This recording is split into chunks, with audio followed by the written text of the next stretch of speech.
పడింది మేకపిల్ల. నువ్వు పడ్డటేడా ఏంటి? ఈ మేకపిల్ల అట్టాడిది ఇట్టాడిది కాదు బాబోయ్, అపచారం జరిగిపోయింది నాయన. ఎందుకని అరుస్తావు? ఎంత డబ్బు కావాలో చెప్పు, ఇస్తాను. డబ్బా? గంగారమ్మ మొక్కిన మేకపిల్ల కాలు కొట్టి డబ్బులు ఇస్తారంటావా? ఏటేటి ఇది? గంగారమ్మకు మొక్కిన మేకపిల్ల? ఓ కొంప మునిగిందిరో. అయితే ఈ పిల్లలు రచ్చబడ్డ దగ్గర పంచాయతీ తీసుకుపడరా. పదవమ్మా పంచాయతీ దగ్గరికి. పద, నీకు చెప్పేది పదవమ్మా.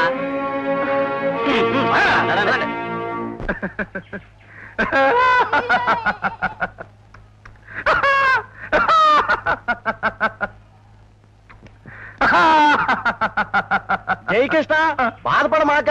ఈడ పెద్ద మనుషులు కూకున్నాం కదా. ఏం కూర్చున్నారు? ఏం పాడపో. ఎంత అందంగా నడిచేది ఇది.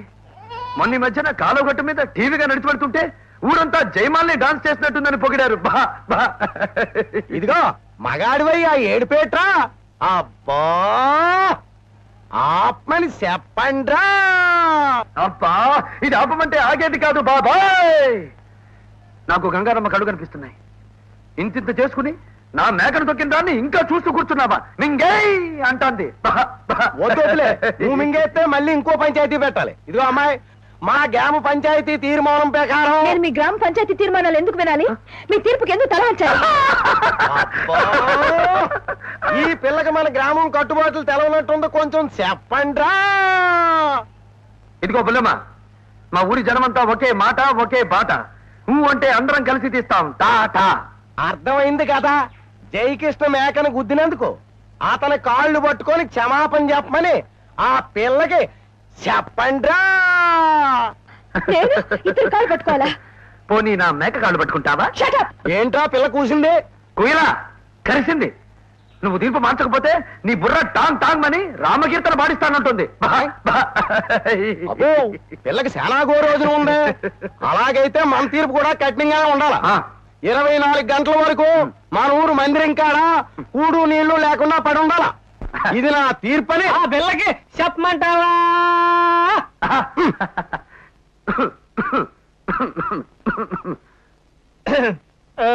చూడమాయ్,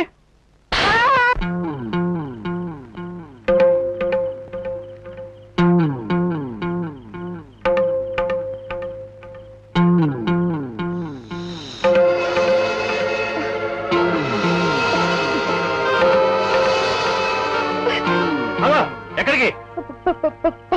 అదిగో చెప్తే నవ్వుతారేంటయ్యా? నిజంగానే ఉంది, అదిగో.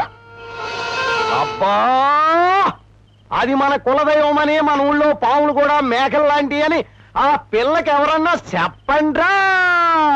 ఆ సంగతి నీకు తెలుసు, నాకు తెలుసు. ఆ పాముకు తెలియదని చెప్పండ్రా.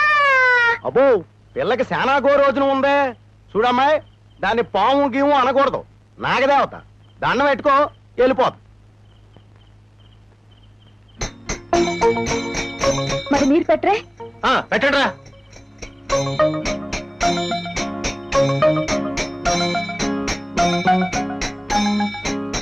ఏరా, పాము పోయిందా? పాము పోలేదు, పిల్ల పోతాండి. పట్టుకోండి పట్టుకోండి పట్టుకోండి పట్టుకోండి.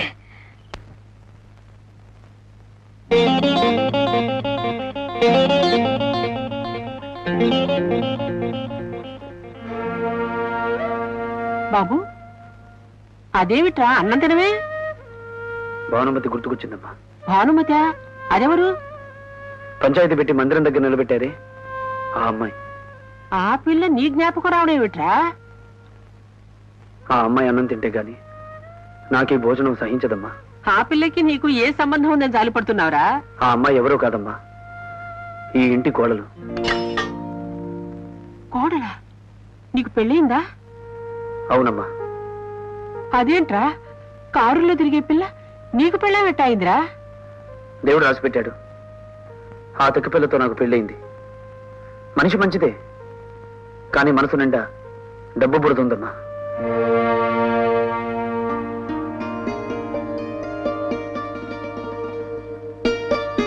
ఇంటికి తీసుకొస్తావమ్మా? అన్నం తినమనడానికి కాదురా, శాశ్వతంగా ఈ గడప లోపలికి రమ్మని అడగడానికి వెళ్తున్నాను. వెళ్ళమ్మా, కానీ నా తల్లివన్న సంగతి మాత్రం చెప్పుకో. చెప్తే మా బంధానికి చెల్లి చీటీ రాసేస్తుంది. బాబు, అవునమ్మా, ఆ అమ్మాయికి నాతో కాపురం చేయడం ఇష్టం లేదు.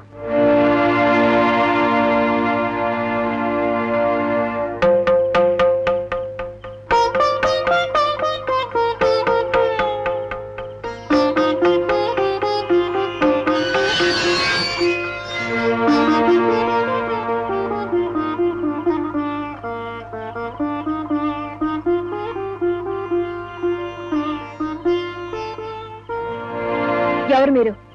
నీకు కావాల్సిన దాన్నేనమ్మా. ఈ ఊళ్ళో నాకు కావాల్సిన వాళ్ళు ఎవరు లేరే? కష్టంలో ఉన్న వాళ్ళను ఆదుకోవడానికి వచ్చిన వాళ్ళు కావలసిన వాళ్ళు కారా?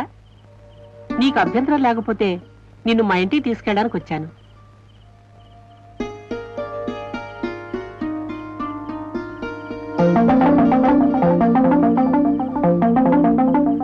ఏం పర్వాలేదు, పద వెళదాం.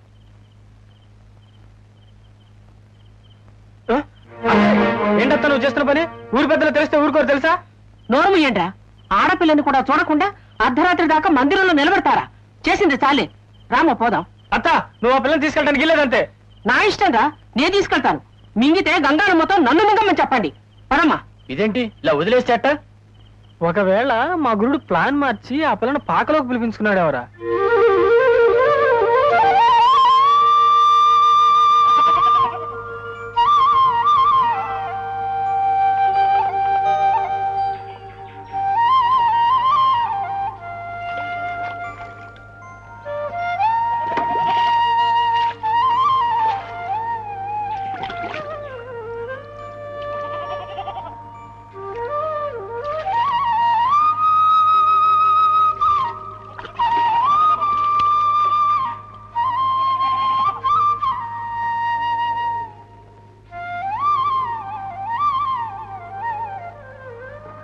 నేనెవరో తెలియకపోయినా ఆశ్రయం ఇచ్చారు, అన్నం పెట్టారు.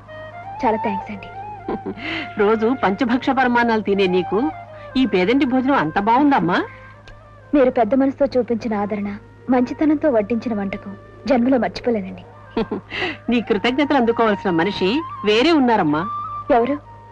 నేనే. నువ్వా? మొగుణ్ణి ఆడది నువ్వు అని పిలిస్తే భర్తాయుషు తగ్గిపోతుంది భాను. డామిట్, నువ్వు నా భర్తే కావు. తప్పమ్మా. అన్నయ్య నువ్వు నా అన్నవు కాదన్నా, తండ్రిని నువ్వు నా తండ్రివి కాదన్నా ఎదిగిన పిల్లకు నష్టం ఉండదు. కాని భర్తను నువ్వు నా పెనివిటివే కాదంటే ఆడదాని భవిష్యత్తు సర్వనాశనం అయిపోతుంది.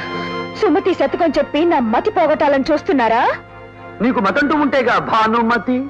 మిస్టర్ జయకృష్ణ, నీ విశ్వరూపం ఇప్పుడిప్పుడే నాకు బాగా అర్థమవుతుంది. నువ్వు ఒక దొంగ నాటకం ఆడి నన్ను పంచాయతీలో నిలబెట్టావు, మరో దొంగ నాటకం ఆడమని మీ అమ్మని పంపించావు. మీ ఇద్దరూ కలిసి స్వార్థంతో నా ఆస్తి కొట్టాలనేగా మీ ప్లాను. జయకృష్ణ,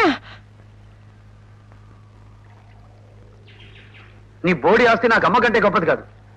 నీ అహంకారం దించడానికి, నీ దురభిమానం తగ్గించడానికి నాటకం ఆడానే కానీ నీ మీదో, నీ డబ్బు మీదో మోహంతో కాదు. ఆశ లేని వాడికి రాయబారాలు దానికి ఒక సంతకం పారేస్తే నేను వెళ్ళిపోతానుగా. పారేయడానికి ఆ సంతకం సంతలో గొడ్లమ్మడానికి చేసే సంతకం కాదు. ఆల్ రైట్, దొంగ పెళ్లి చేసుకున్నానన్న బలహీనతను అడ్డు పెట్టుకుని నాతో ఆడుకోవాలని చూస్తున్నావు కదా, ఓడిపోతావు. వెర్రిదానా, ఇప్పటికే నేను సగం గెలిచాను. ఎలాగో తెలుసా? రాత్రి నువ్వు తిన్న తిండి నాది, నువ్వు పడుకున్న మంచం నాది, నువ్వు కప్పుకున్న దుప్పటి నాది, ఇప్పుడు నువ్వు మొహం కడుక్కుని తుడుచుకున్న తుండు నాది. ఇక మిగిలిందల్లా ఇదొక్కటే. అది జన్మలో జరగదు. జరిపిస్తాను. కోడలు వెళ్ళిపోతుందిరా. ఇంకా కోడే ఆలే కాని కోడలు కాలేదమ్మా. నువ్వేం బాధపడకు, తీసుకొచ్చి నీ కాళ్ళకు దండం పెట్టిస్తాగా భానుమతిని.